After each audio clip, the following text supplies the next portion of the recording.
Yay.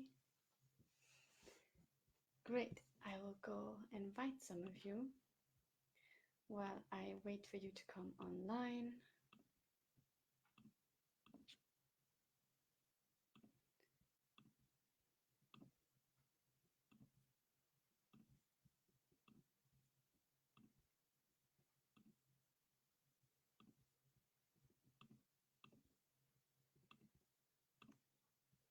Oh, Katalin, you're here again. Amazing. And Vanessa, you're here too. This is Vanessa's birthday, so I feel very honored to have her here right now. Amazing. Great, ladies. I'll wait a few more moments to see if more want to join us live tonight.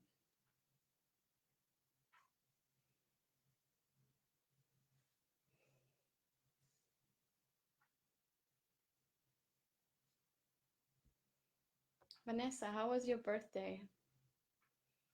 Was it a relaxing day?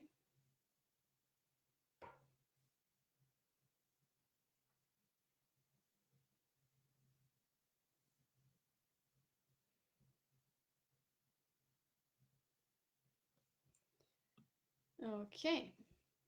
Good. I think let's start. So, what I want to talk about today is how you can feel compassion for yourself and for a person who you are in a challenging situation with.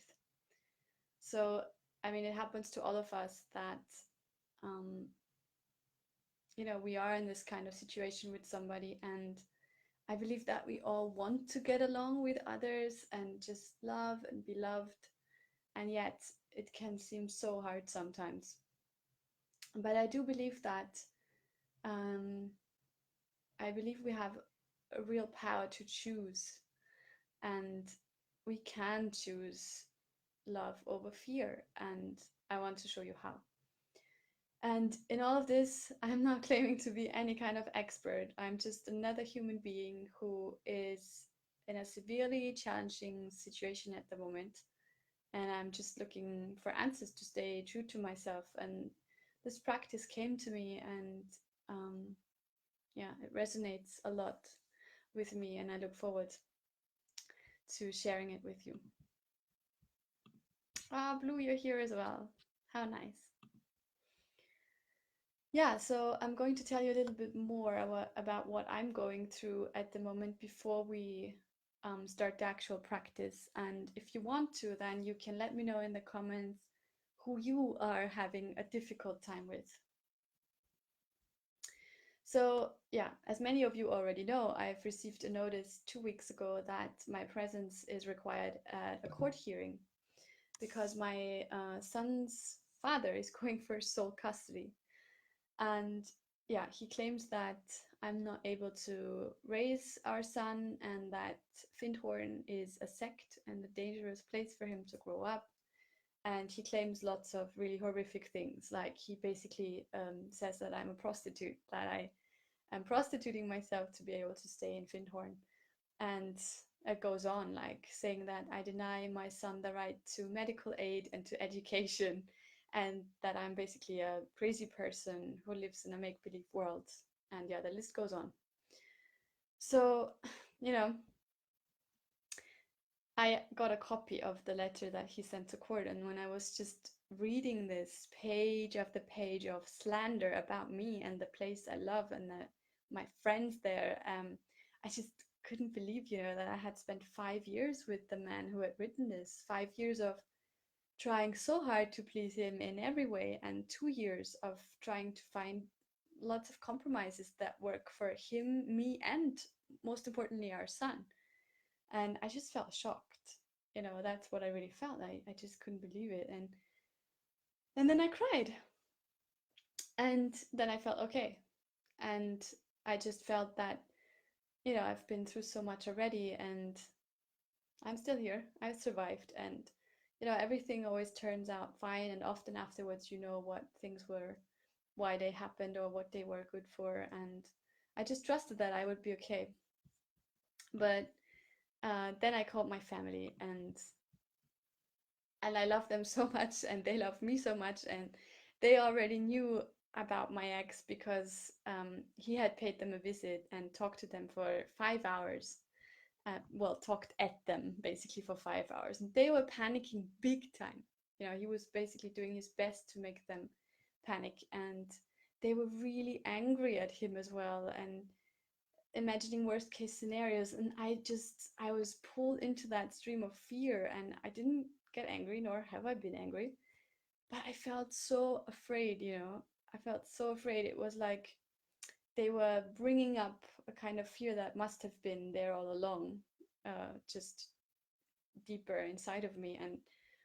And then I realized, you know, that it's always a question of love or fear, and it's always a decision. In every situation that we're in, we can either um, act with love, or we can give into fear. And it's so easy to give into fear, you know. And I just I was so afraid, like the fear of losing my son, the fear of the separation between us, the fear that he will grow up without a mother like I did and like his father did as well, and the fear of not being good enough, of being wrong, you know, the way I am, not being good enough as a mother, you know. And then I thought about all the things I could have done better with my son, and I got into a state of, you know, feeling guilty about not being a perfect mother, and like I have to justify myself for every little thing, you know. And you know, if I had stayed in that fearful place, if we stay in that fearful place, then that's what we will attract, what we're afraid of, you know. And so the important thing is, you know, like in that kind of shock situation, it's normal that we react like that, and brings up lots of stuff, like lots of subconscious stuff. And it's so important to become aware of that, you know. And it's actually a big chance to then work with these things. And ultimately the decision is, you know, I have to put away the fear and decide, and choose love, you know.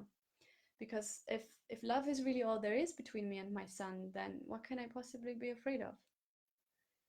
And you know, the things that I'm really afraid of are not real, like its beliefs, its thoughts, its mind, horror movies, because the imagined separation, all of these things are not, they haven't happened yet. Right now my son is with me and he's happy, or happy enough.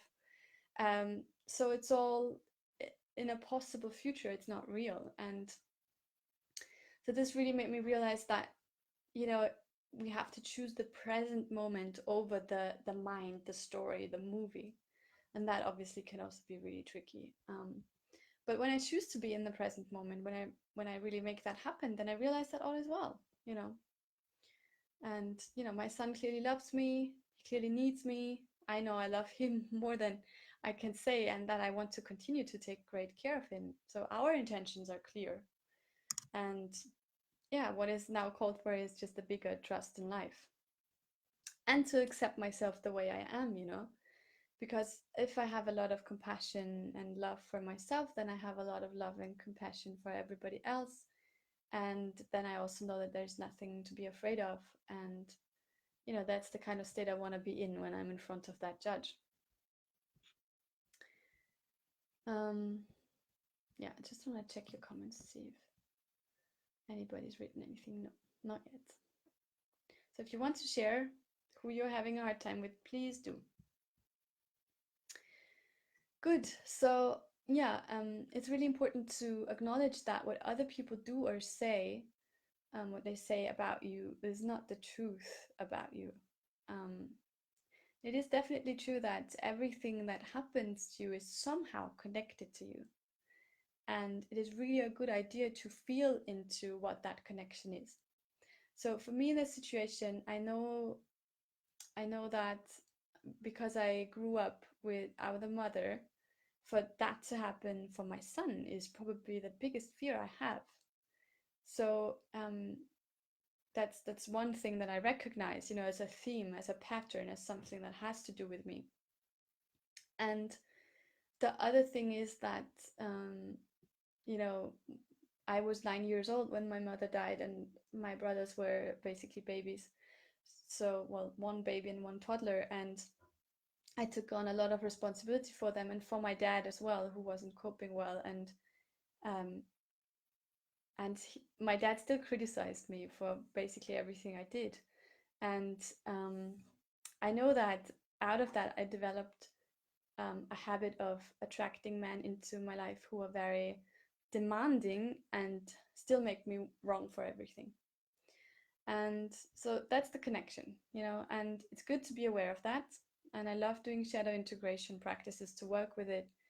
And yeah, if that is something that you are struggling with, that, like overcoming childhood wounds, then let me know and I'll be happy to help. And at the same time, what's also really important to know is that all of this doesn't mean that it's your fault.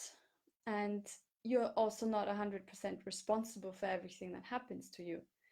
Life is so complex, everything is interconnected, and we can never fully know why things happen.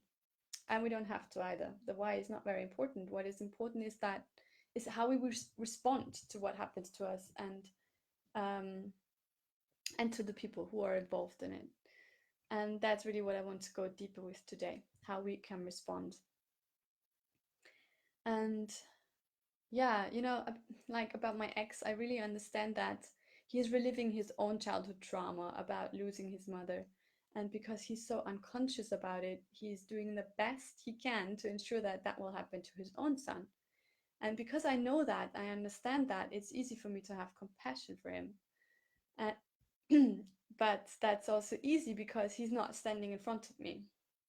And I know that when I'm at that hearing, when I actually face him, and when there will be a judge in the room who will judge me, you know, who, like a stranger who will decide my fate, so to say, then I might feel very different, you know. Then there might be anger or, um, you know, fear. And